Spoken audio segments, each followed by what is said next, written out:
Bismillahirrahmanirrahim. Assalamualaikum warahmatullahi wabarakatuh. Alhamdulillahirabbil alamin ya, teman-teman semua yang berbahagia. Semoga semua sehat-sehat ya. Baik, kita ketemu lagi di materi kita selanjutnya ya.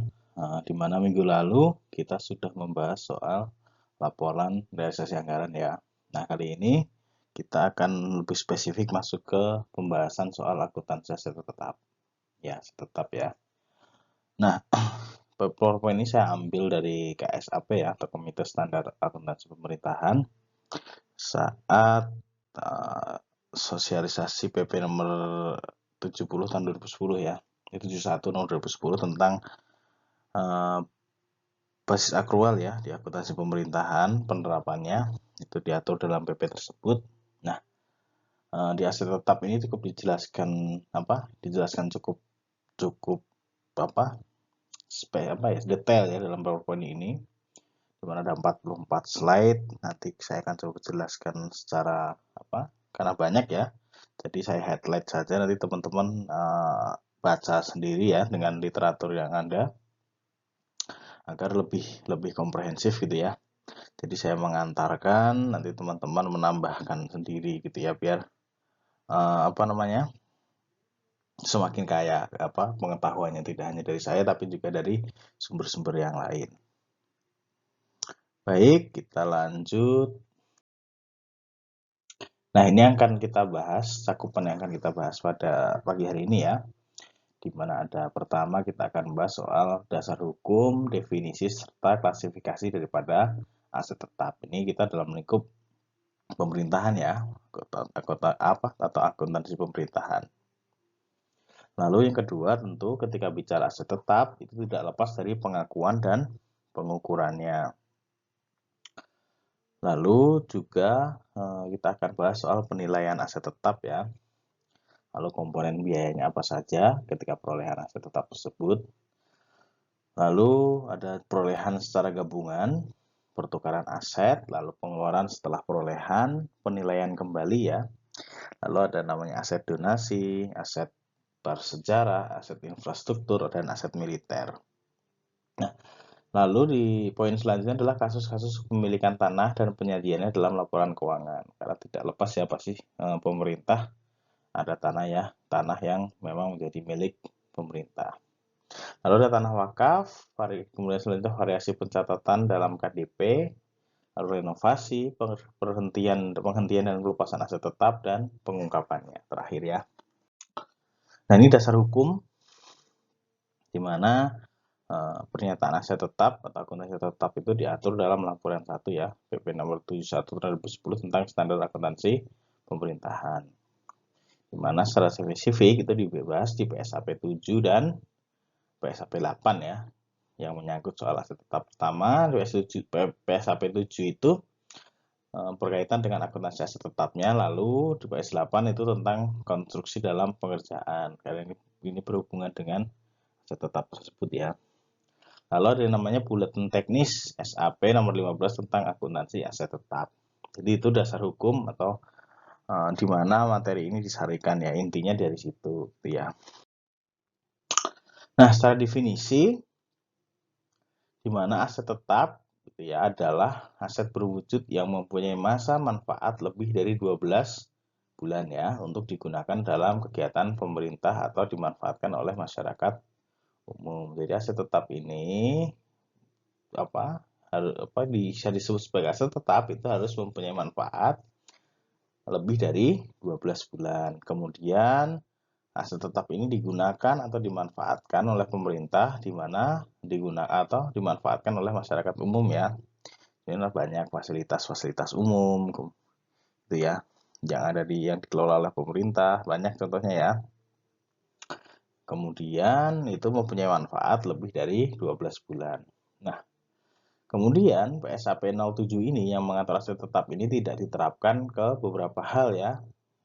Yang ini tidak dikategorikan sebagai aset tetap. Yang pertama, itu ada hutan dan sumber daya alam yang dapat diperbaharui, itu tidak masuk sebagai aset tetap ya, atau tidak diatur dalam PSAP 07. Lalu kuasa pertambangan, eksplorasi dan penggalian mineral, minyak, gas alam dan sumber daya alam serupa yang tidak dapat diperbaharui itu juga tidak masuk dalam PSAP 07 gitu ya. Aset tetap walaupun itu merupakan kalau kita lihat secara secara parsial itu mungkin bagian dari aset gitu ya, tapi itu tidak masuk atau tidak diatur dalam PSAP 07 karena mungkin punya kriteria yang berbeda gitu ya dalam pengaturannya. Oke, ini klasifikasi aset tetapnya ya, di mana ada beberapa. Yang pertama jelas ya tanah, karena pasti setiap pemerintah kota, pemerintah kabupaten, kecamatan gitu ya sampai negara gitu ya atau pemerintah pusat itu pasti ada tanah yang menjadi milik gitu ya atau dimiliki oleh entitas pemerintah tersebut. Nah, tanah ini adalah atau yang dimaksud atau yang diatur dalam PSAP 07 atau akuntansi aset tetap dalam pemerintahan itu adalah tanah yang dikelompokkan sebagai aset tetap itu ialah tanah yang diperoleh dengan maksud untuk dipakai dalam kegiatan operasional pemerintah dan dalam kondisi siap dipakai. Jadi yang dimaksud tanah gitu ya dalam aset tetapnya pemerintah gitu ya dalam akuntansinya ialah di mana tanah yang dipakai gitu ya untuk kegiatan operasional pemerintah. Jika tidak terpakai maka itu tidak masuk dalam penggunaan atau aset tetap itu gitu ya. Lalu selanjutnya adalah peralatan dan mesin. Nah, peralatan dan mesin ini mencakup mesin-mesin dan kendaraan bermotor, alat elektronik, inventaris kantor, dan peralatan lainnya yang nilainya signifikan dalam masa manfaatnya lebih dari 12 bulan dan dalam kondisi yang siap pakai ya. Ini ada kendaraan dan segala macam yang memang nilai manfaatnya itu lebih dari 12 bulan yang kemudian dimanfaatkan oleh entitas pemerintahan tersebut. Itu ya. Lalu yang ketiga ya adalah gedung dan bangunan gitu ya. Pastikan setiap pemerintah punya gedung perkantoran ya. Dan selain itu juga banyak kayak gedung rumah sakit, puskesmas itu kan juga punya pemerintah gitu ya. Nah, gedung dan bangunan mencakup seluruh gedung dan bangunan yang diperoleh dengan maksud untuk dipakai dalam kegiatan operasional pemerintah dan dalam kondisi siap pakai ya. Itu untuk gedung dan bangunan. Lalu jalan, irigasi dan jaringan. Nah, jalan, irigasi dan jaringan ini mencakup jalan, ya, irigasi dan jaringan yang dibangun oleh pemerintah serta dimiliki dan dikuasai oleh pemerintah dan dalam kondisi yang siap pakai. Ini bisa dimanfaatkan oleh masyarakat ya, tapi pengelolaannya oleh pemerintah, bisa pemerintah daerah atau kabupaten kota atau kecamatan. Lalu aset tetap lainnya. Nah, aset tetap lainnya ini mencakup aset tetap yang tidak dapat dikelompokkan ke dalam aset tetap di atas. Jadi ini tidak termasuk tanah, peralatan, mesin, gedung dan bangunan atau jalan gitu ya. Nah, tapi ini diperoleh dan dimanfaatkan kegiatan operasional pemerintah dan dalam kondisi siap pakai ya. Kemudian ada yang namanya konstruksi dalam pengerjaan. Nah, konstruksi dalam pengerjaan ini mencakup aset tetap yang sedang dalam proses pembangunan namun pada tanggal laporan belum selesai seluruhnya. Jelas ya? Lalu, aset tetap yang tidak digunakan untuk keperluan operasional pemerintah tidak memenuhi definisi aset tetap yang harus disajikan pada pos aset lainnya sesuai dengan nilai tercatatnya. Jadi jelas ya setiap kriteria tadi bahwa kondisinya sedang digunakan gitu ya atau siap dipakai. Nah, kita masuk kepada pengakuan aset tetap. Nah, aset tetap ini diakui pada saat manfaat ekonomi masa depan dapat diperoleh dan nilainya dapat diukur dengan handal ya. Jadi jelas bahwa aset tetap itu ya harus memiliki manfaat ekonomi di masa depan. Jangan kita beli aset tetap tapi tidak memiliki nilai ekonomi gitu ya. Lalu kriterianya suatu aset tidak diakui sebagai aset tetap itu yang pertama adalah berwujud ya, bahwa ada barangnya gitu ya. Tanah kan kelihatan ini tanahnya.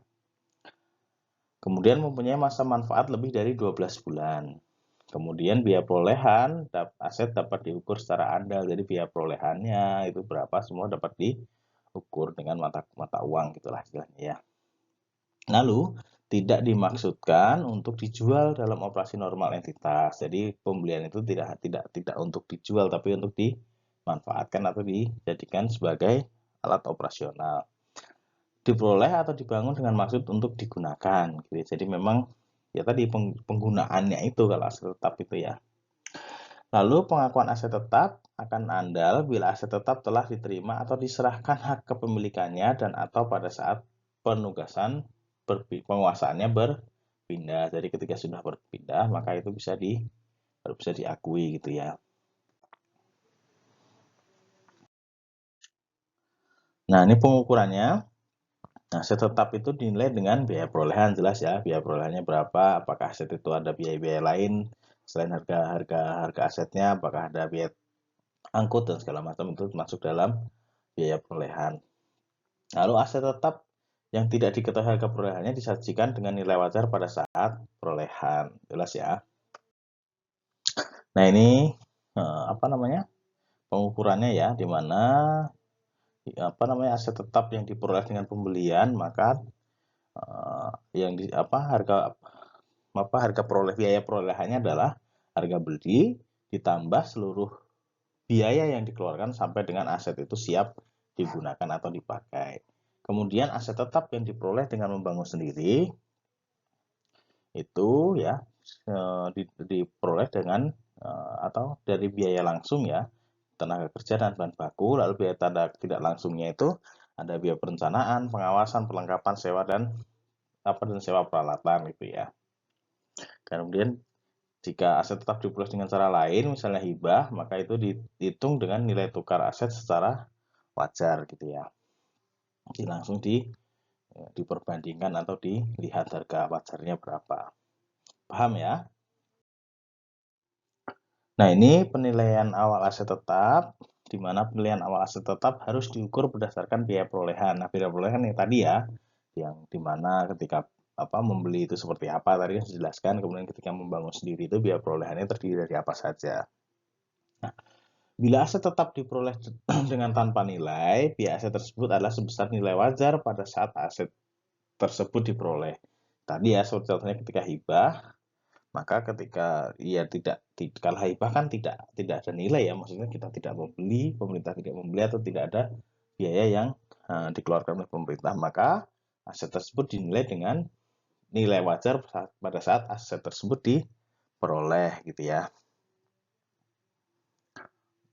Oke, kemudian selanjutnya untuk penyusunan raca awal ya, suatu entitas, biaya perolehan aset tetap adalah nilai wajar pada saat neraca awal tersebut disusun. Nah, ini komponen biaya.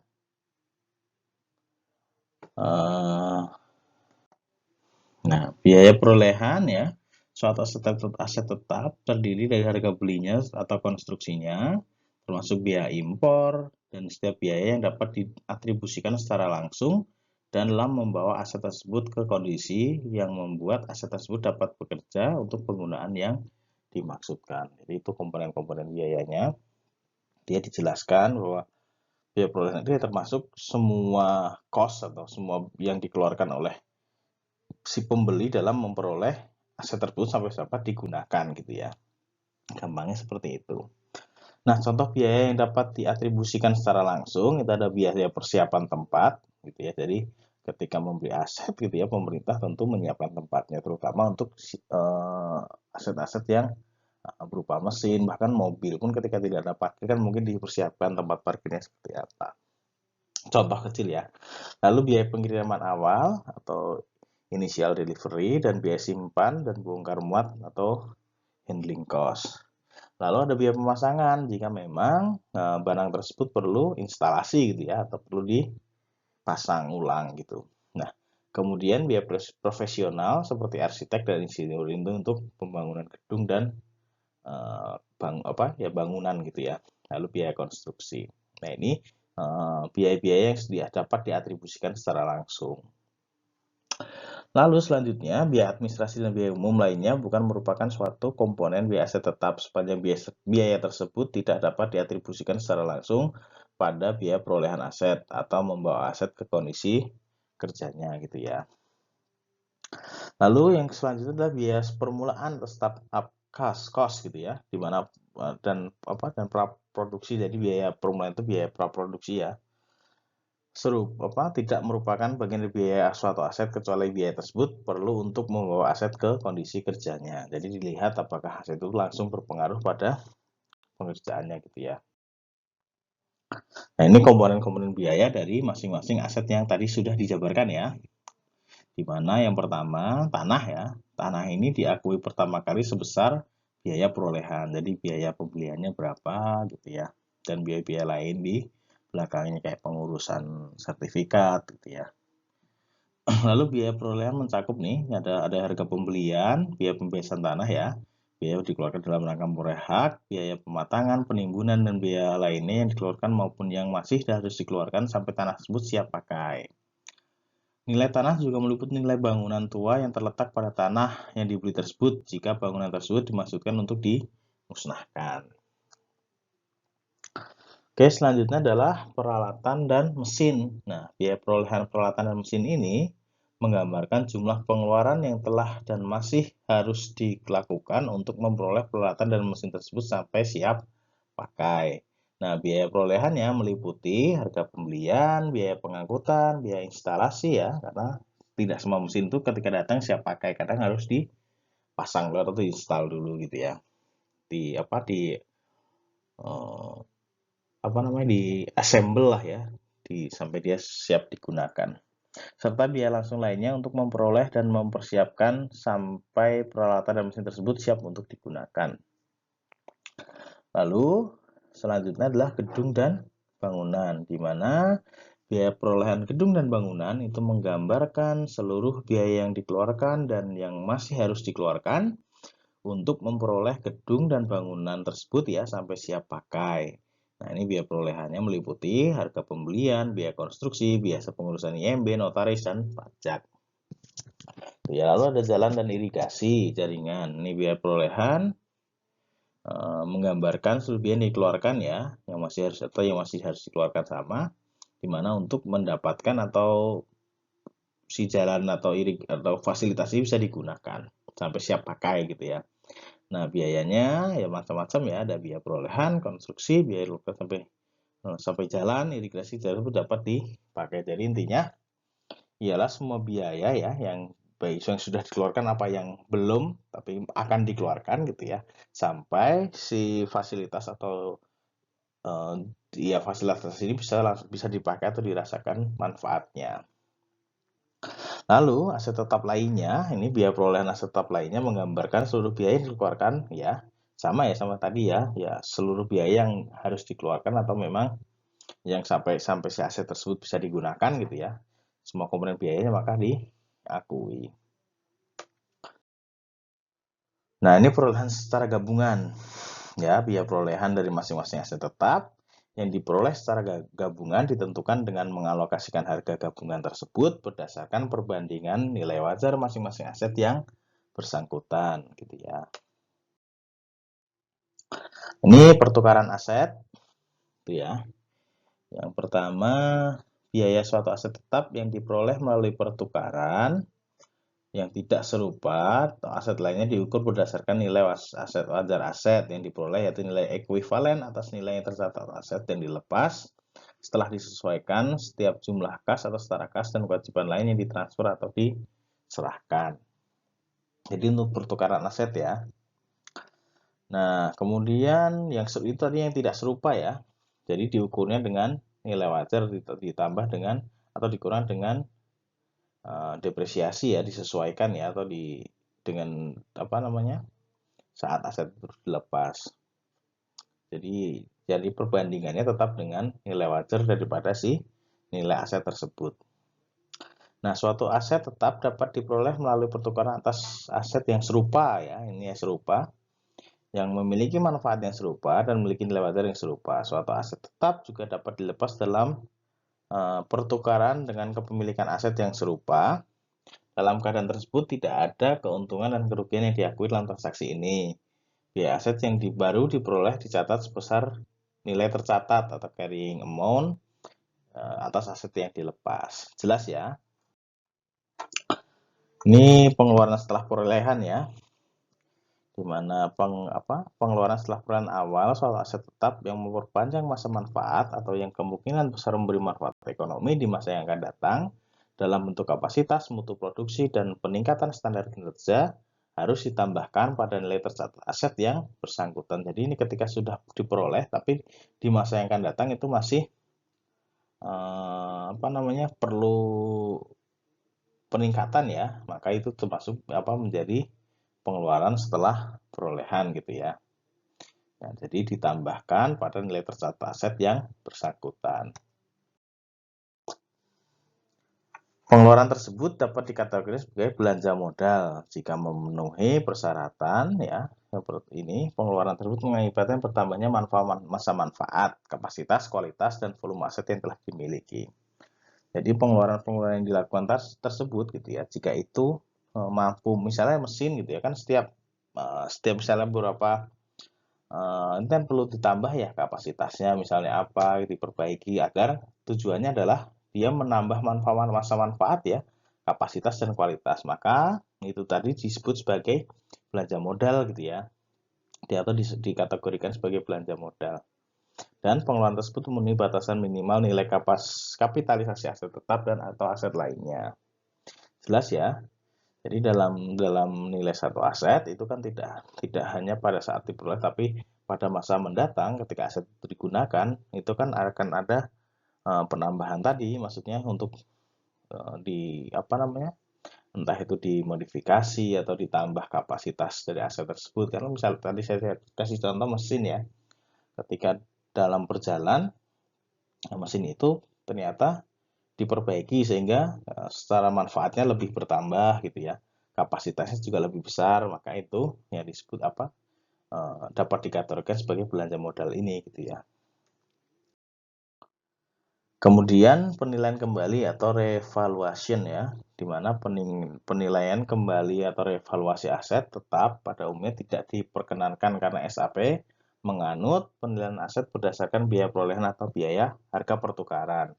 Penyimpangan dari ketentuan ini mungkin dilakukan berdasarkan ketentuan pemerintah yang berlaku secara nasional gitu ya. Jadi penilaian kembali atau revaluasi pada umumnya tidak ada karena tadi kan disesuaikan pada harga saat itu gitu ya. Ketika aset itu dilepas maka tidak ada revaluasi ya atau penilaian kembali, tapi didasarkan pada biaya perolehannya atau harga pertukaran pada saat itu gitu ya. Lalu selisih antara nilai revaluasi dan nilai tercatat dibukukan dalam akun ekuitas. Jelas ya? Lalu ada namanya aset donasi. Nah, aset tetap yang diperoleh dari sumbangan atau donasi harus dicatat sebesar nilai wajar pada saat perolehan. Jadi ketika perolehan itu nilai wajarnya berapa, maka itu yang disebut maka itu yang dicatat sebagai dalam jurnal, makanya ketika mendapatkan donasi berupa aset tetap maka dicatat sesuai dengan nilai wajarnya saat perolehan itu gitu ya. Nah, perolehan suatu aset tetap yang memenuhi kriteria perolehan saat aset donasi, maka di perolehan tersebut diakui sebagai pendapatan operasional. Jadi pengakuannya sebagai pendapatan operasional ya. Nah, selanjutnya adalah aset bersejarah. Nah, aset bersejarah merupakan aset tetap yang dimiliki atau dikuasai oleh pemerintah karena umur dan kondisinya aset tetap tersebut harus dilindungi oleh peraturan yang berlaku dari segala macam tindakan yang dapat merusak aset tersebut. Ini banyak contohnya ya. Kayak kota tua itu kan termasuk sebagai aset tetap yang kemudian dia dikelola oleh pemerintah karena nilai sejarah ya, dan dilindungi gitu ya oleh peraturan sehingga itu masuk sebagai bagian daripada aset bersejarah. Contohnya ya. Kemudian diungkapkan dalam CLK tanpa nilai ya. Nah, beberapa aset bersejarah juga memberikan potensi manfaat lainnya kepada pemerintah selain nilai sejarahnya, misalnya untuk ruang perkantoran, untuk kasus tersebut aset ini akan diterapkan prinsip-prinsip yang sama dengan aset lainnya. Ini apabila digunakan untuk perkantoran itu maka dia akan dinilai sama seperti aset-aset yang lainnya.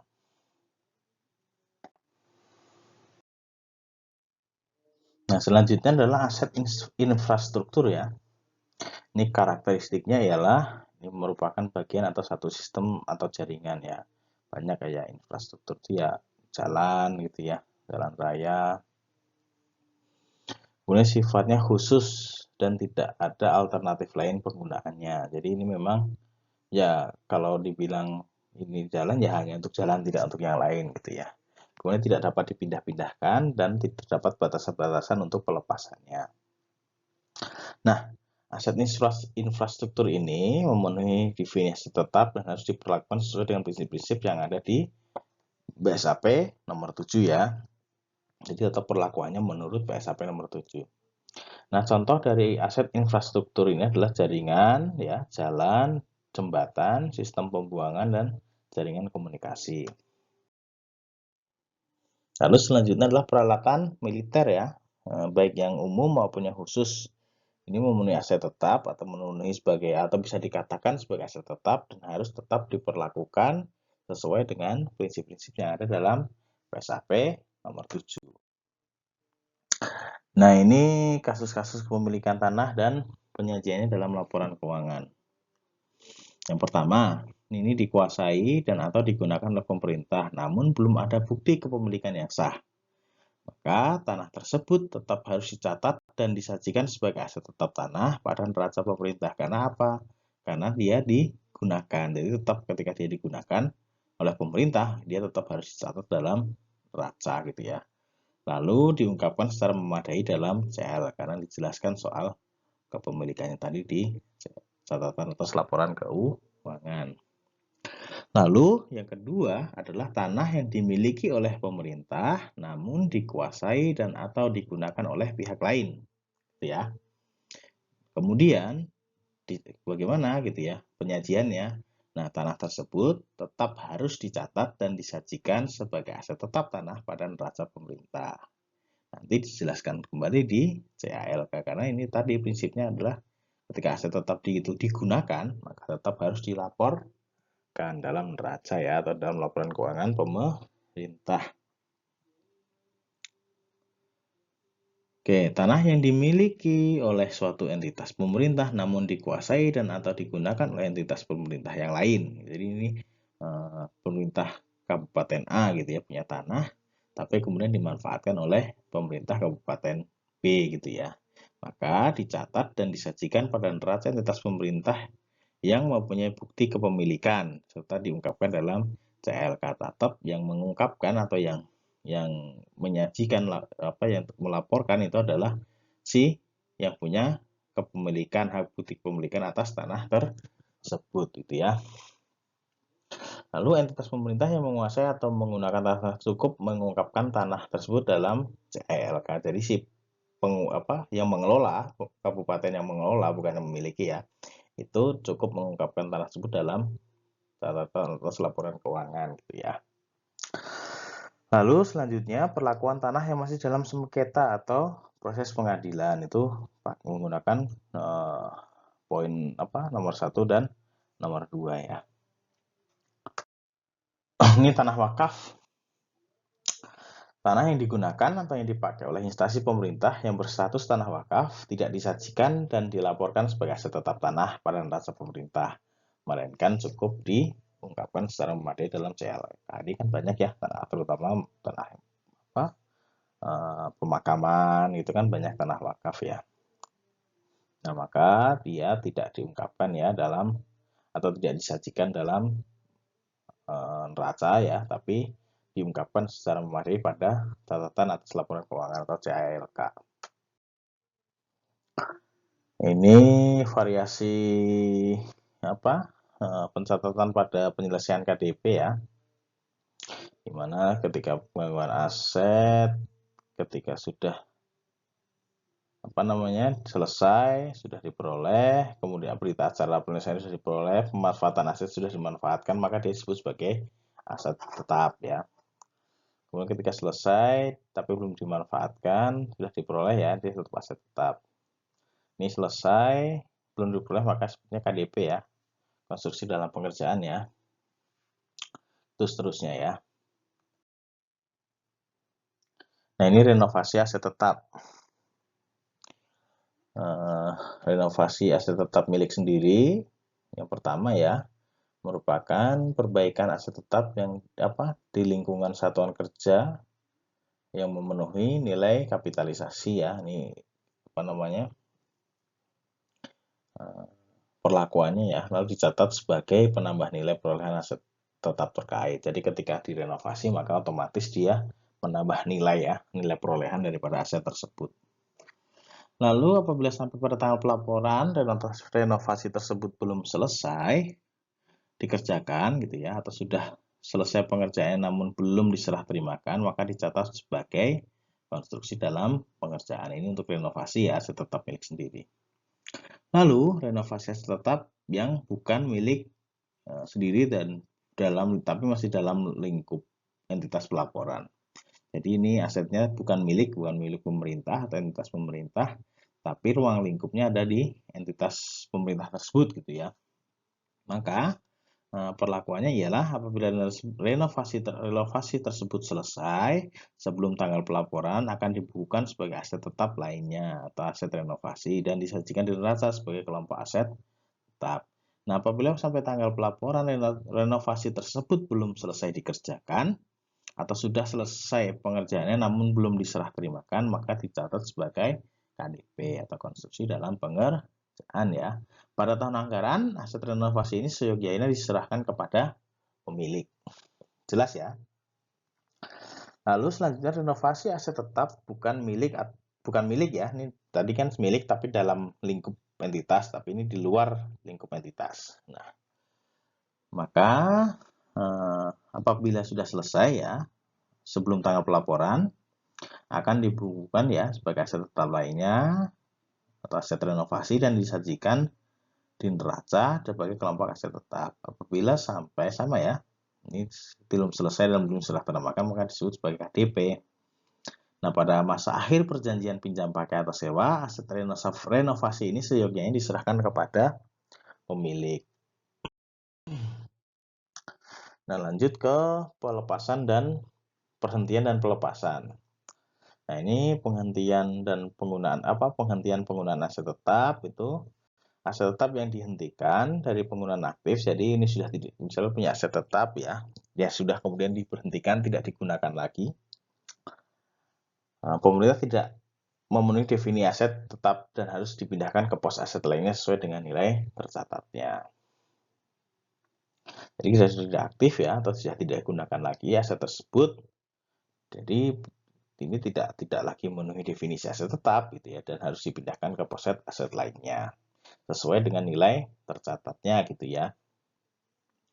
Nah, suatu aset tetap dieliminasi dari neraca ketika dilepaskan atau bila aset secara permanen dihentikan penggunaannya dan tidak ada manfaat ekonomi di masa yang akan datang gitu ya.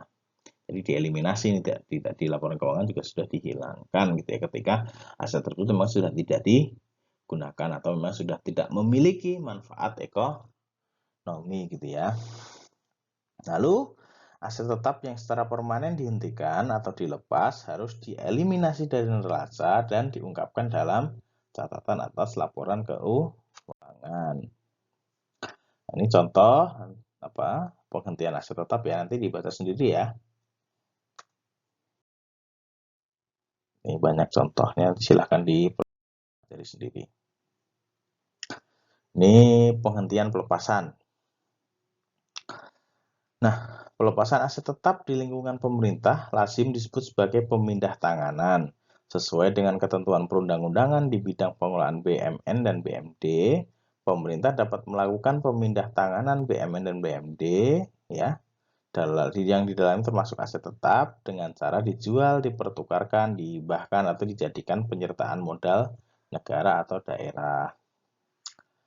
Lalu ini ya pelepasan aset ya, bisa cara-caranya seperti yang disebutkan tadi ya, dijual, dipertukarkan, itu cara-cara pelepasan asetnya.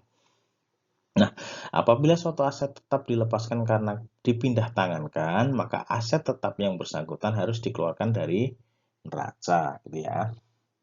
Nah, aset tetap yang dilepaskan melalui penjualan dikeluarkan dari neraca pada saat diterbitkan risalah lelang atau dokumen penjualan sesuai dengan ketentuan perundang-undangan. Jadi kalau dalam pemerintah itu ketika menjual aset tetap itu harus pakai mekanisme lelang gitu ya, karena biar transparan.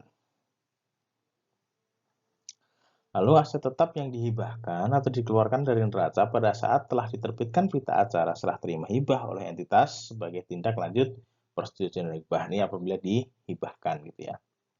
Lalu aset tetap yang dipindah tangankan melalui mekanisme penyertaan modal negara atau daerah dikeluarkan dari neraca pada saat diterbitkan penetapan penyertaan modal atau negara atau daerah. Nah, ini untuk kasus yang aset tetap yang hilang gitu ya. Kalau apa namanya aset tetap itu kalau untuk aset tetap ini kan bisa juga ya mobil, motor gitu ya. Itu kan bisa hilang ya. Nah, apabila aset ini hilang, aset tetap ini hilang gitu ya, harus dikeluarkan dari neraca setelah diterbitkannya diterbitkannya. Jadi penetapan oleh pimpinan entitas yang bersangkutan berdasarkan keterangan dari pihak yang berwenang sesuai dengan ketentuan perundang-undangan. Jadi apa namanya? Di si aset yang hilang ini dikeluarkan dari neraca setelah ada ketetapan ya dari pimpinan entitas yang menyatakan bahwa aset tersebut hilang. Ini berdasarkan pada pihak yang berwenang itu mestilah kepolisian gitu ya, yang menyatakan bahwa memang aset tersebut hilang. Nah, terdapat aset tetap yang hilang sesuai dengan peraturan perundang-undangan perlu dilakukan proses untuk mengetahui apakah terdapat unsur kelalaian gitu ya, sehingga menyebabkan adanya tuntutan ganti rugi. Apabila nanti diinvestigasi ternyata ada unsur kelalaian gitu ya, maka itu bisa ada potensi untuk adanya ganti rugi. Lalu aset tetap hilang dikeluarkan dari neraca sebesar nilai buku gitu ya. Apabila terdapat perbedaan waktu antara penetapan aset hilang dengan penetapan ada atau tidaknya tuntutan ganti rugi, maka pada saat aset tetap itu dinyatakan hilang, entitas melakukan reklarifikasi aset tetap hilang menjadi aset lainnya gitu ya. Aset tetap hilang dan masih dalam proses tuntutan ganti rugi. Kemudian apabila berdasarkan ketentuan perundang-undangan dipastikan bahwa terdapat tuntutan ganti rugi kepada perorangan tertentu, maka aset lainnya tersebut direklasifikasikan ya menjadi piutang tuntutan ganti rugi. Dalam hal ini, dalam hal tidak terdapat tuntutan ganti rugi, maka aset lainnya tersebut direklasifikasikan menjadi beban ya, bisa dipahami ya. Jika aset tetap tersebut hilang, kemudian masih ada proses ganti rugi, maka itu dicatat sebagai aset lainnya gitu ya. Kemudian ketika ada ganti rugi gitu ya, maka itu menjadi piutang tuntutan ganti rugi. Tapi apabila tidak ada ganti rugi, maka itu masuk ke pos beban gitu ya. Aset tetap yang hilang itu. Nah, ini kita masuk ke pengungkapannya. Di mana laporan keuangan harus mengungkapkan untuk masing-masing jenis aset tetap gitu ya. Ini sebagai berikut. Itu dasar penilaian yang pertama yang digunakan untuk menentukan nilai tercatat. Kemudian rekonsiliasi jumlah tercatat pada awal dan akhir periode yang menunjukkan penambahan, pelepasan, akumulasi penyusutan, perubahan nilai gitu ya jika ada, lalu mutasi aset tetap lainnya. Lalu selanjutnya adalah informasi penyusutan. Ada nilai penyusutan, metode penyusutan digunakan, masa manfaat atau tarif penyusutan digunakan, nilai tercatat bruto gitu ya, akumulasi penyusutan pada awal dan akhir periode. Ini berkaitan untuk pengungkapannya ya. Nah, laporan keuangan juga harus mengungkapkan pertama adalah eksistensi atau batasan hak milik atas aset tetap gitu ya. Jadi ada nggak sih batasan kepemilikan atas aset tetap tersebut gitu ya. Kalau misalnya kayak tadi kan ada case bahwa Kabupaten A itu mengelola aset milik Kabupaten B, maka itu juga harus dilihat tuh dalam laporan keuangan juga harus disertakan batasan terhadap pengelolaan itu gitu ya. Lalu kebijakan akuntansi untuk kapitalisasi yang berkaitan dengan aset tetap, kebijakan akuntansinya seperti apa. Lalu jumlah pengeluaran pada pos aset tetap dalam konstruksi dan jumlah komitmen untuk akuisisi aset tetap. Cukup jelas ya. Ini masuk ke jurnal-jurnal ya. Ini pembelian aset tetap dan lain, nanti silahkan teman-teman baca sendiri. Ini banyak contoh-contohnya ini kan mudah sekali ya, apalagi teman-teman sudah familiar dengan penjurnalan. Jadi untuk selanjutnya silahkan teman-teman baca sendiri untuk contoh-contoh tadi. Nah, ini untuk surplus defisit ini ketika kita ketika entitas melakukan penjualan terhadap aset ya. Kemudian muncul surplus atau defisitnya gitu ya. Ketika lebih dari nilai wajarnya maka dia surplus, apabila kurang maka dia defisit gitu ya. Nah, penjualan aset dalam laporan realisasi anggaran akan dicatat sebesar nilai kas yang diterima dari penjualan tersebut gitu ya. Jadi dalam realisasi anggaran itu dicatat sesuai dengan kas yang diterima. Dalam laporan operasional, transaksi tersebut akan dicatat debit kas, akumulasi depresiasi, kredit aset yang dijual gitu ya. Itu untuk jurnalnya. Lalu selisihnya akan dicatat sebagai kredit surplus penjualan aset. Bila untung, kemudian debit defisit penjualan aset atau ketika rugi gitu ya. Nah, untuk pelepasan aset akan diakui defisit pelepasan aset sebesar selisih nilai aset dan akumulasi depresiasinya.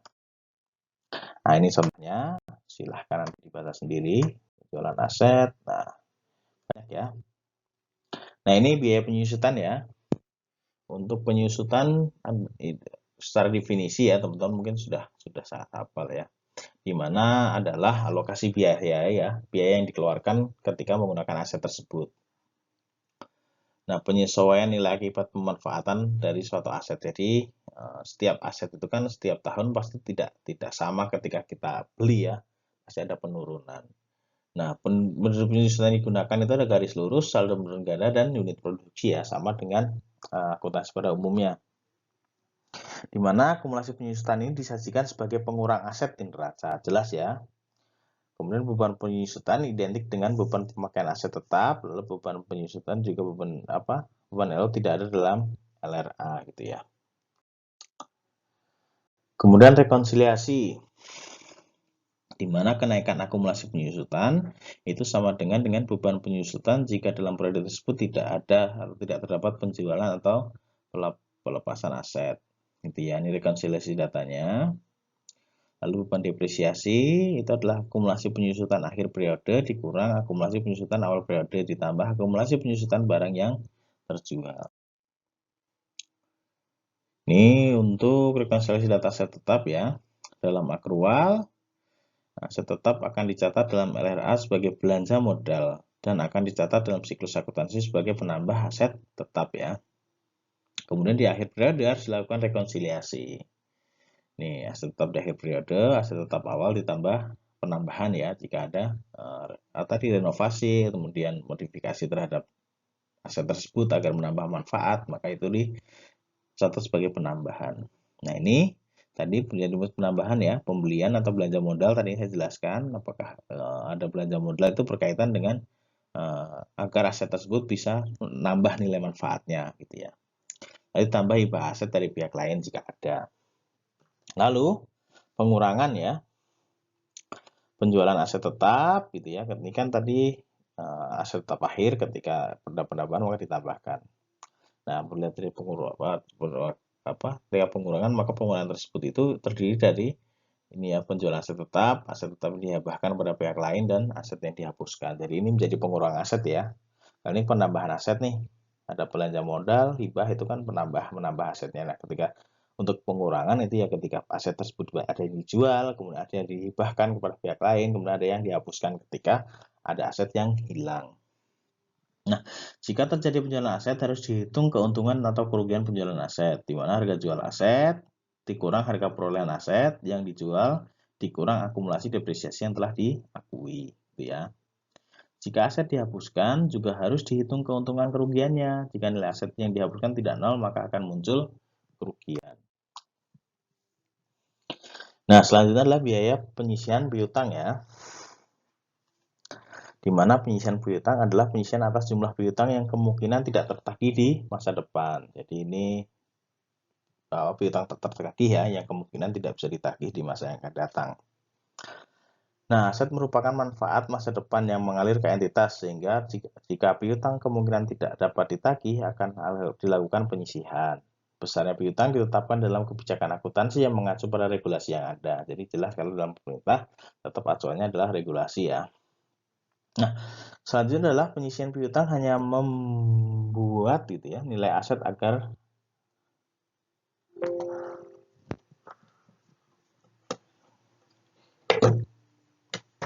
mencerminkan nilai yang dapat direalisasi ya.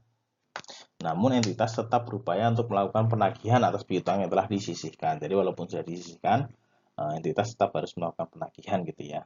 Untuk proses penghapusan piutang mengikuti regulasi yang berlaku.